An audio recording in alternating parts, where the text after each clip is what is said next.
Assalamualaikum warahmatullahi wabarakatuh. Ini saya akan menjelaskan tentang jurnal yang membahas analisis korespondensi yang berjudul penyebaran penyakit tidak menular berdasarkan wilayah puskesmas di Kota Kediri menggunakan analisis korespondensi. Sini perkenalkan, nama saya Muhammad Ridha Zulfi dengan NIM 24_010. Selanjutnya di sini ada latar belakangnya, yaitu penyakit tidak menular atau PTM merupakan masalah kesehatan utama yang terus meningkat di Indonesia, termasuk di Kota Kediri, dan memberikan dampak besar terhadap kualitas hidup masyarakat serta beban biaya layanan kesehatan. Upaya pemantauan dan pengendalian PTM melalui program Posbindu dan deteksi dini faktor risiko di wilayah puskesmas menjadi langkah strategis yang penting untuk mencegah penyebaran penyakit lebih luas. Analisis hubungan antara wilayah puskesmas dan sebaran PTM dengan menggunakan metode statistik seperti analisis korespondensi dapat membantu mengidentifikasi pola dan kecenderungan penyebaran penyakit di berbagai daerah, sehingga memungkinkan pengambilan kebijakan yang lebih tepat sasaran. Dengan memahami pola distribusi PTM berdasarkan wilayah, diharapkan upaya pencegahan dan pengendalian dapat dilakukan secara optimal, menekan angka kejadian PTM dan meningkatkan kualitas hidup masyarakat di Kota Kediri secara keseluruhan. Sini metode yang saya pakai adalah peneliti menggunakan metode analisis korespondensi karena metode ini efektif untuk menggambarkan hubungan antara variabel kategori seperti sebaran penyakit tidak menular dan wilayah puskesmas secara visual dan mudah dipahami. Keunggulan utamanya adalah mampu mereduksi data menjadi dimensi rendah yang menampilkan pola distribusi dan asosiasi antar variabel secara grafis, sehingga memudahkan interpretasi dan pengambilan keputusan dalam konteks penelitian tersebut. Tujuan penelitian ini adalah untuk mendeskripsikan dan menganalisis kecenderungan sebaran penyakit tidak menular di wilayah puskesmas di Kota Kediri menggunakan analisis korespondensi, serta untuk mengetahui hubungan antara lokasi puskesmas dan jenis penyakit tidak menular yang terjadi pada tahun 2019. Selanjutnya data analis. Sini kita sudah masukkan datanya ke SPSS dan sini hasilnya korespondensi tabelnya. Ini puskesmas wilayah utara memiliki kasus tertinggi pada penyakit DM sebanyak 1.331 responden dan kardiovaskuler 180 responden.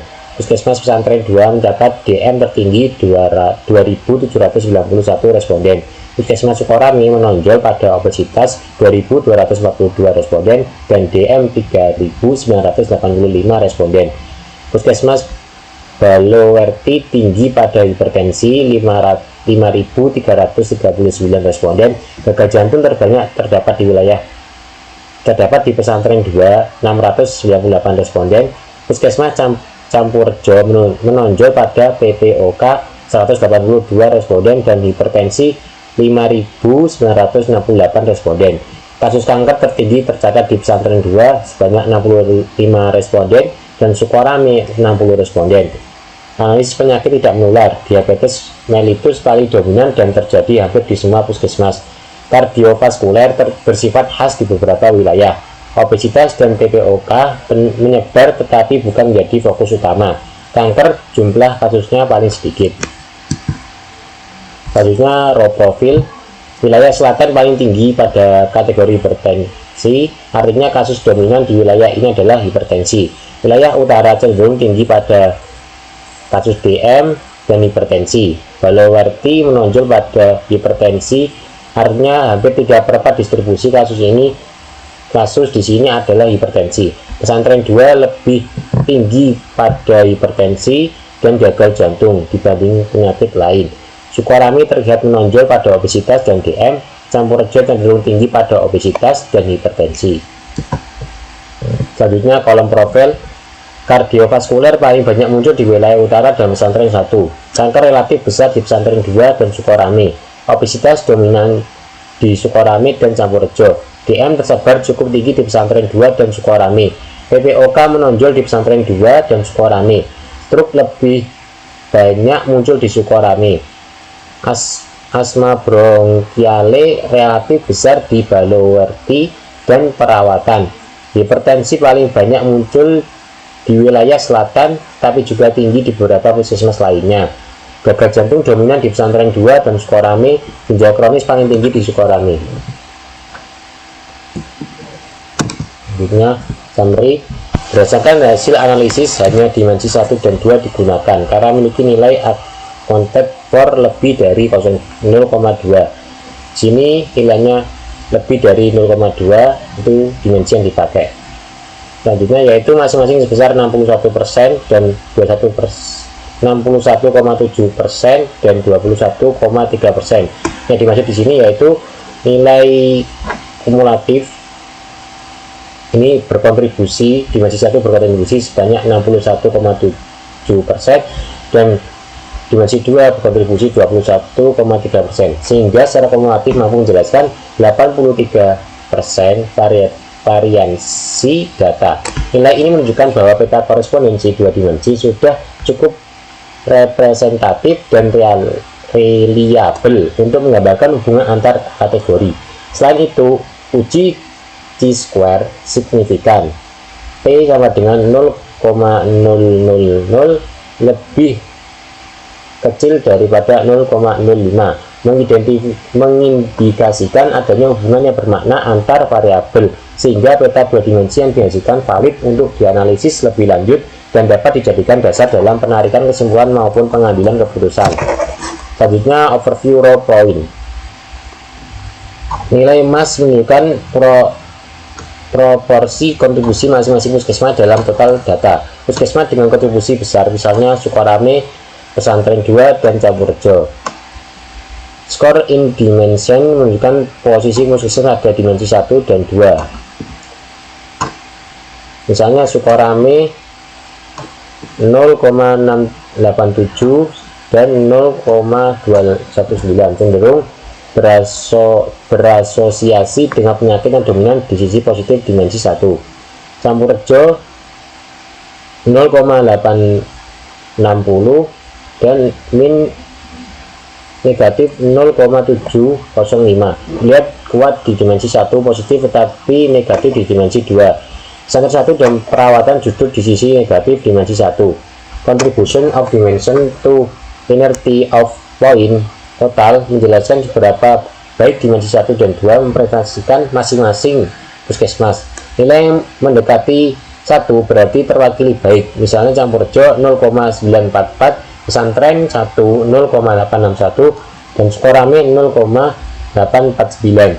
Puskesmas seperti Campurjo, Sukorame, dan Pesantren 1 paling jelas profil hubungannya terhadap penyakit, sedangkan Merican 0,635 dan Balowerti 0,627 kurang terjelaskan secara penuh oleh dua dimensi. Selanjutnya overview kolom poin. Mass menunjukkan bobot relatif penyakit dalam data. Penyakit dengan proporsi tertinggi adalah hipertensi 0,613 dan DM 0,223. Score dimension obesitas 2,156 dan negatif 0,091, sangat kuat pada dimensi 1 positif. Selanjutnya overview kolom poin. Mas menunjukkan bobot relatif penyakit dalam data. Penyakit dengan proporsi tertinggi adalah hipertensi dan DM. Score in dimension obesitas 2,156 dan negatif 0,091, sangat kuat pada dimensi 1 positif. Kardiovaskuler 0,092 dan 2,648 dominan di dimensi 2 positif.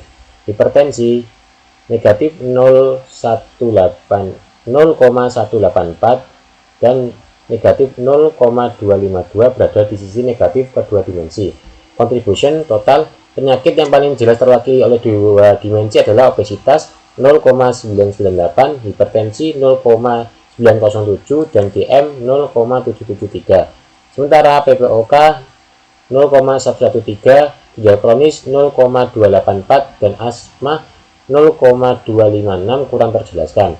Asosiasi paling kuat dan signifikan dalam pemetaan korespondensi terlihat antara obesitas, hipertensi, dan DM dengan beberapa puskesmas tertentu. Selanjutnya di sini ada row and column point symmetrical normalization. Dimensi 1 atau sumbu X yaitu distribusi penyakit tidak menular, dimensi 2 sumbu Y variasi puskesmas atau wilayah. Kedekatannya, hipertensi, PPOK dan kanker dan gagal jantung berdekatan dengan Balowerti, Merican dan pesantren 2. Artinya penyakit-penyakit tersebut lebih banyak ditemukan atau ditangani di puskesmas tersebut. Stroke ginjal kronis dan DM dekat dengan pesantren 1 dan Sukorame menunjukkan kecenderungan kasus dominan di wilayah ini. Obesitas berdekatan dengan Campurjo, artinya kasus obesitas relatif lebih tinggi di puskesmas tersebut. Kardiovaskuler dekat dengan wilayah utara, sehingga kasus kardiovaskuler dominan di sana. Asma bronkaile dekat dengan wilayah selatan, menunjukkan kecenderungan kasus terbanyak di selatan. Jarak obesitas jauh dari sebagian besar penyakit lain, distribusinya berbeda lebih spesifik di Campurjo. Kardiovaskuler cukup jauh dari kelompok penyakit lain, distribusi khas di wilayah utara. Hipertensi dan obesitas posisinya jauh, jarang terjadi dominan bersamaan di puskesmas yang sama. Wilayah selatan relatif dekat dengan asma bronkaile, tetapi jauh dari obesitas maupun kardiovaskuler, menandakan perbedaan karakteristik penyakit antar wilayah. Di sini ada dua gambar, yang di sini itu gambar dari jurnalnya, yang di sini hasil dari SPSS-nya. Dan di sini kita lihat dua-duanya itu sama, tidak ada perbedaan sama sekali. Lanjut, critical review terhadap artikel. Yang pertama, kelebihan artikel. Kelebihan utama artikel ini terletak pada metodologi yang digunakan, yaitu analisis korespondensi yang tepat untuk memetakan hubungan antara wilayah, puskesmas, dan jenis penyakit tidak menular. Data yang digunakan juga cukup luas dan representatif, mencakup 9 puskesmas induk, 1 puskesmas perawatan, serta 26 puskesmas pembantu di kota Kediri. Selain itu, analisis diperkuat dengan uji Chi-square yang menunjukkan signifikansi hubungan, sehingga meningkatkan validitas hasil penelitian.